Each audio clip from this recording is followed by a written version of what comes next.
All right, I'm Will Miller. I'm co-lead designer on Sid Meier's Civilization Beyond Earth. I'm David McDonough. I'm the other co-lead designer on Beyond Earth. What were your guys' goals heading into Beyond Earth? Well, Beyond Earth represents a really significant challenge and opportunity for us as game designers, because for the first time we've gotten to take civilization, which has always existed in the context of history, and make a new game set in the future. Right, so Civilization Beyond Earth tells the story of mankind landing on a new planet and conquering that planet, and it is the next chapter in our evolution as a species. When it comes to the RTS genre, what have been the challenges from the perspective of having other space RTS, sci-fi RTS out there, and how you guys want to differentiate what you're doing with Civ? Well, Civilization is really a game about your particular vision for what humanity is going to become or what they need to do, and we've got the whole legacy of Civilization to draw from. So our sort of MO has always been the story of a single player in this epic story. So one planet, you land on a planet, you're a brand new colony ship landing, and you have very little, if any, supplies or opportunity, and you got to learn how to survive, and then you got to grow up on this planet, and then fight against the other civilizations that are trying to do the same thing, or the planet itself. So for us, it's about this particular story that we're telling about what is one vision for what humanity will become when they go off to found a new colony on a new planet, a single new planet, one world. Can you talk about some of the things that are new from the UI and design perspective for this game? Sure. So it was very important for us that Civilization 5 players feel very at home in this game. So a lot of the conventions are the same. We haven't moved the buttons around too much, so they'll know how to play, which is what we want. But beyond that, the game starts to diverge pretty dramatically. One of the most significant changes we've made is to the way that technology works, the technology progression. So in Civilization 5, you move from left to right, researching the sort of canonical technologies of human history. But in this game, you start in the middle of a very large tech web, which represents the open-ended nature of humanity's progression through technology over time. It's an uncertain future, and we wanted to represent that.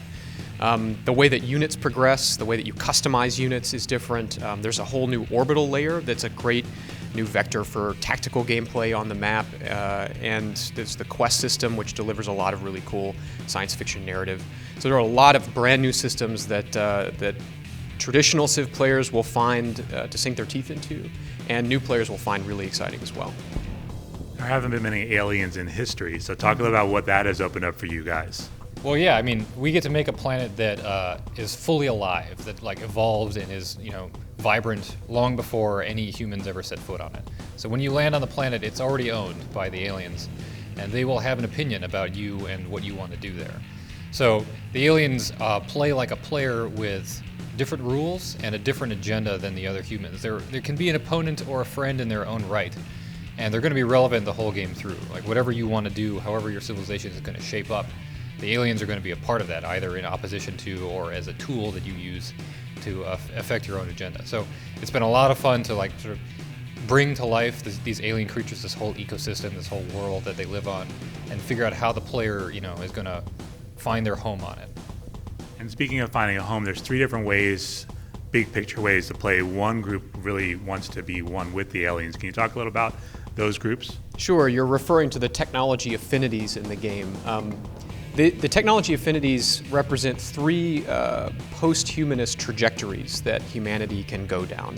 And you accumulate points in each of these 3 affinities by technologies you research, the way that you negotiate quests, discovering artifacts on the planet's surface. There are a variety of ways that you can progress down one of these 3 tracks. The one that you mentioned, harmony, is sort of the idea that we become a native species to the planet. We become indigenous by changing the human morphology to breathe the air, to coexist with the inhabitants. That doesn't necessarily mean you're, Navi or anything.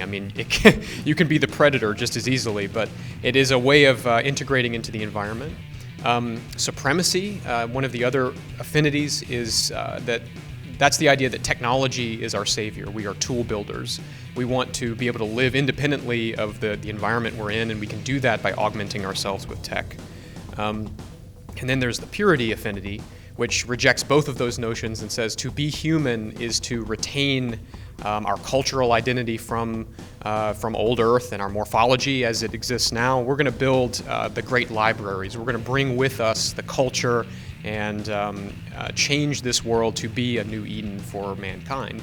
So those are the three overarching ideas of technology progression and approach to the new world, and you embrace one of these three as you move through the game.